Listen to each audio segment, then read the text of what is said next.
ሰላም እንዴት ናችሁ? የነጅሆም ኩኪንግ ቤተሰቦች ቤዛ ተከታታይ ድራማ ክፍል 115ን ይዤላችሁ መጥቻለሁ። ላይክ፣ ሸር፣ ሰብስክራይብ በማድረግ እስከ መጨረሻው አብረውኝ ቆዩ።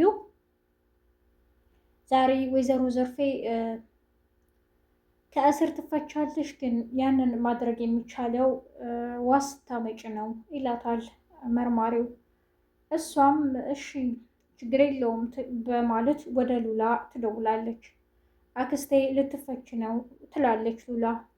አንቺ የተረገምሽ! አዎ ትላለች ሉላ። ወደ ፖሊስ ጣቢያ ሩጣ መታለች።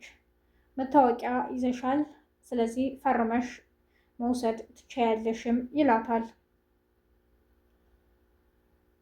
እንዴ እማዬ እሷ ያሳደገች ናት እማዬ ለምን አልሽ ብሎ በሚጠይቃት ጊዜ እሷ ስላሳደገችኝ እናቴ ማለት ናት ትላለች። ወይዘሮ ዘርፌ ግራ ገብቷታል።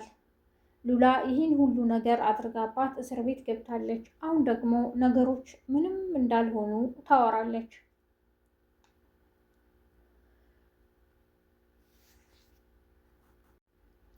ሉላ ከፈረመች በኋላ አክስቷን ይዛ ትሄዳለች። ወደ ምግብ ቤትም ይዛት ሄዳ ቁጭ ብለው ይበላሉ። አይገርምም? ያንን ሁሉ ነገር አድርጌብሽ ጭራሽ እዚህ አንተተሽም ታበይኛለሽ ትላለች። እርግጥ ወይዘሮ ዘርፌ ያደረገችው ነገር ሁሉ ልክ ነው ብላ ብታስብም በጊዜው በኋላ እሷን እንደጎዳት የተረዳች ትመስላለች። ሉላ ምንም እንዳልተፈጠረ ትሆናለች። ምንም ችግር የለውም። እኔ ምልሽ አክስቴ ተከራይተን የምንኖርበት ቤት ሰውዬ ውጡ እያለ ነው ትላታለች። እኔም ብልሽ ያን ሁሉ ነገር አድርጋችሁ ለዚህ አበቃችሁኝ። አሁን ደግሞ እንዳብድ ነው እንዴ የላኩሽ ትላታለች። አይ ወይዘሮ ዘርፌ ለፖሊሱ ብዙ ነገር ነግረዋለች። ስለ ሱራፌል እና ስለ ወንድሙ፣ ስለ ቤዛና ስለ እህቷ እና ስለ እነሳሚ፣ ስለ ሳሮን ብዙ ነገር ሚስጥሮችን ነግረዋለች እና እኔም ልሽ አክስቴ ለፖሊስ ስትናገር የሰማሁት እህት አለቻት ቤዛ የምትባል ብለሻል። እኔ ደግሞ ከመቼ ጀምሮ ነው ቤዛ የምትባል እህት ያለችኝ ትላታለች። ወይዘሮ ዘርፌ በጣም ትናደዳለች። አንቺ ልጅ እኔን ሆን ብለሽ ለማናደድ የምታደርጊው ሴራ መሆን አለበት። ስለ ሱራፌልም ምንም አላውቅም። እነማን ናቸው? እኔ አክስት እንዳለኝ ገና ዛሬ እኔ እህት እንዳለኝ ገና ዛሬ እየሰማሁ ነው ትላታለች። ወይዘሮ ዘርፌ ግራ ገብቷታል። አንቺ ልጅ ግን ስርዓትሽን ብትይዥ ይሻላል። በቃ ከተነቃ እንዴ እኮ ነገሮችን ማቋረጥ ነው ያለብሽ። ለምንድን ነው በዛው ቀጥለሽ ያልሆነ ነገር የምታወሪውም ትላታለች። ወይዘሮ ዘርፌ መንገድ ለመንገድ ትዞራለች። ቤትም የላትም። ሉላ ደግሞ እኔ እንዳላስጠጋሽ የት አደርግሻለሁ እንትኑ ቤት አከራያችን ውጪ ብሏል ትላታለች። ጊዜ ጠብቀሽ እየተበቀልሽኝ መሆኑ ነው አይደል? ችግር የለውም ትላለች ወይዘሮ ዘርፌ። መንገድ ዳር ቁጭ ብላለች ሳሮን መንገድ ዳር እሷን ከርቀት ታያታለች። እንዲህ ወይዘሮ ዘርፌ ከዛ ከተንጣለለ ፎቅሽ መጣሽ እንዴ? የኔ ተራ ደረሰሽ ማለት ነው። እንደምትመጪ ደግሞ አቅ ነበር ትላታለች። እንዴ ቲጂ ከየት መጣሽ አንቺ? በማለት ወይዘሮ ዘርፌ ትደናገጣለች።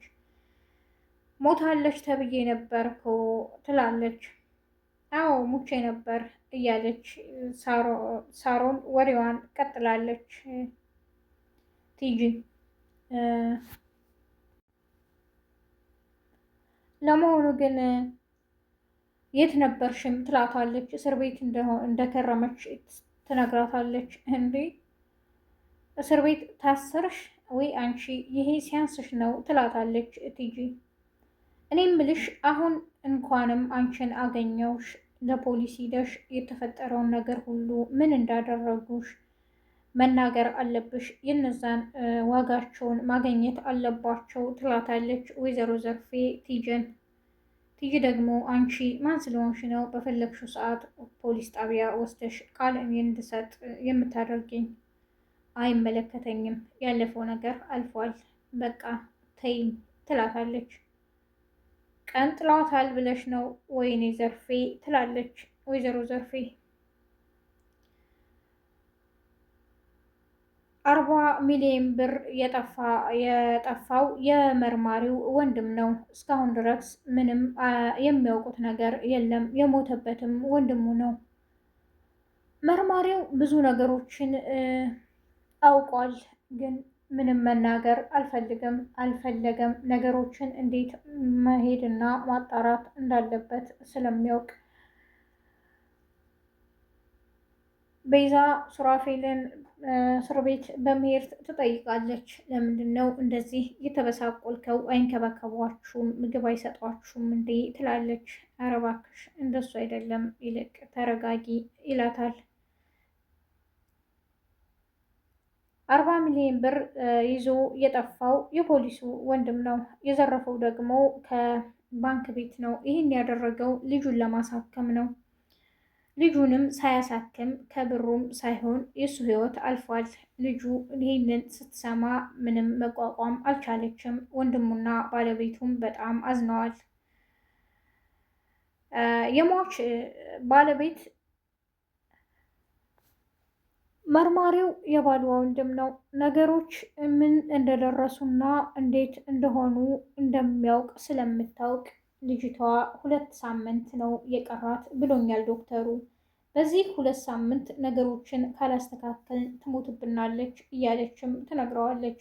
ልጅቷ ተደብቃ ሰምታ ስለነበር በጣም ተስፋ ትቆርጥና ታለቅሳለች።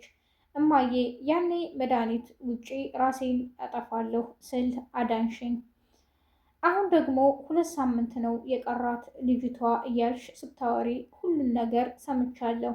አሁንስ በምን ልታስጥይ ነው? ትላታለች። እናትየዋ በጣም ትደነግጣለች። ልጄ ይህንን እኮ ያልኩት አጎትሽ ይህንን ስለ 40 ሚሊዮኑ ብር የሚያውቀው ፍንጭ ስላለ ነው፣ ነገሮችን እንዲያጣድፍ ነው እንጂ ዶክተሩ ይህን አላለኝም ትላታለች። ልጅቷም ትረጋጋለች። የዛሬው ክፍል ይህን ይመስል ነበር። በቀጣይ ክፍል እስከምንገናኝ ነጅሆም ኩኪንግን ላይክ፣ ሸር፣ ሰብስክራይብ በማድረግ አብራችሁኝ ስለቆያችሁ አመሰግናለሁ። አዲስ የምትመጡ ቤተሰቦች ነጅሆም ኩኪንግን ላይክ፣ ሸር፣ ሰብስክራይብ ያድርጉ። በያላችሁበት የዓለም ዳርቻ ሰላማችሁ ይብዛ። መልካም ቀን ባይ